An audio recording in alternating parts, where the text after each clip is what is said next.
Here's my audience for this evening, my Grammy Jay, Uncle Jimmy, Sister Holly, my Aunt Joy, and my mom Jill. Holly's gonna record for me. Okay, today I'm gonna be showing you guys how to properly put together a clarinet. Before I do that, I'm gonna talk about myself first. As most of you know, I've been playing since middle school. I was 13 when I started playing. It was just an interest of mine. My friend got me into it, actually. High school, I played 4 years in the Ringgold Marching Band, clarinet all 4 years. I went on many band trips to Disney World. I went to Myrtle Beach, Virginia Beach, and Chicago.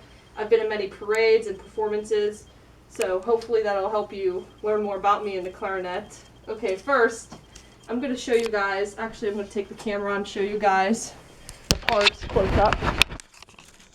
Here's the actual clarinet, the reeds, the cork grease, and the cleaner.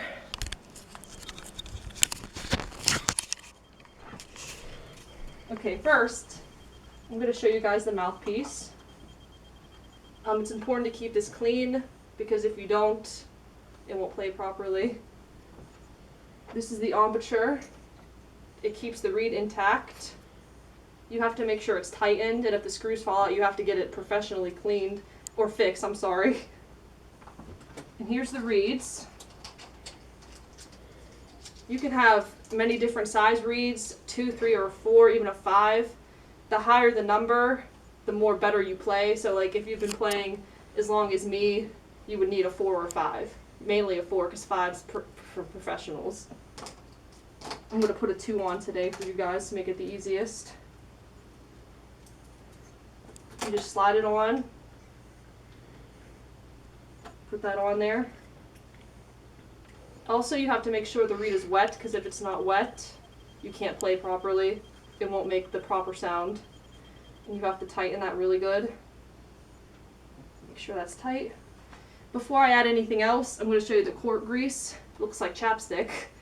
You have to open it, and before you put the parts together, you have to kind of put it on like that so it doesn't rip. Like that. Next is the barrel. This doesn't play anything, it just connects the upper joint to the mouthpiece. Without this, the sound wouldn't go through. I'm going to add the upper joint now. I'm going to put the cork grease on first.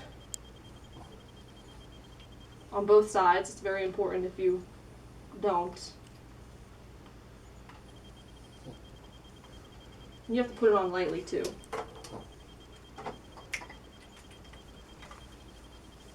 You just twist it on really lightly. Here's the lower joint. Each of the joints have all of the keys to play the proper sounds. The higher the keys, the higher the noise it makes. You have to make sure it's on really tightly. And here's the bell. This basically it's the last part of the clarinet. It makes all the sounds come out. And you have to make sure it's clean. Many clarinetists, when they're sitting, they put it on the ground and the spit comes out. You have to make sure it's clean. Okay. And here's the mouth guard to put on. When you're not playing, you should always put that on so it'll protect the reed. Just like that. Now I'm going to show you guys how to clean it properly. You just take off the mouthpiece. You can make these on your own, but mine came with my clarinet. It's just a cloth tied to a rope. You just slide it in there. And when it comes out, you just pull it. You should do this 3 or 4 times to make sure it's dry. Put that back. I'm just going to play you guys a note to make sure it's together properly. It sounds pretty good.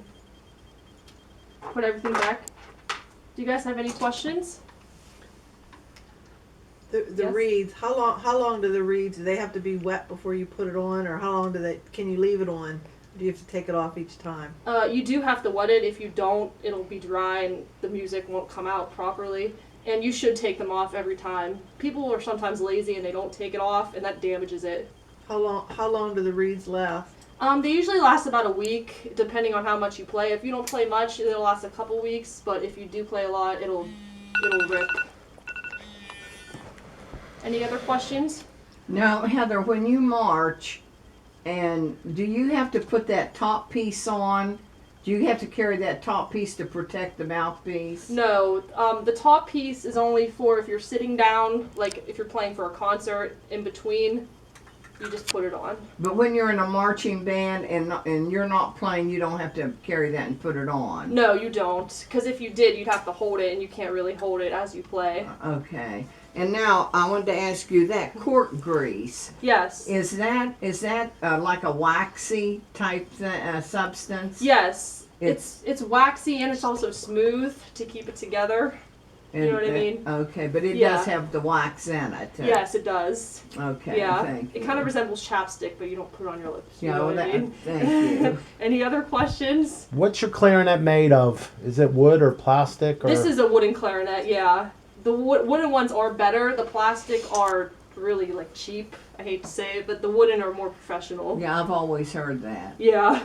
Any other questions? How much does a clarinet cost? Mine was, I think, around $400. It's pretty old. I think I paid around $400. Yeah, it depends on the brand and what it's made of.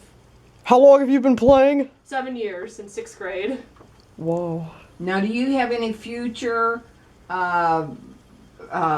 times to be with a clarinet, like to be in a band? Have you ever thought about that? Because I see a lot of young girls sometimes on TV, you know, they'll be in a band playing a clarinet. Have you ever thought about anything like that? There are, like, Cal U has a marching band I haven't joined yet. I might in the future. Other than that, I just play, like, as a hobby.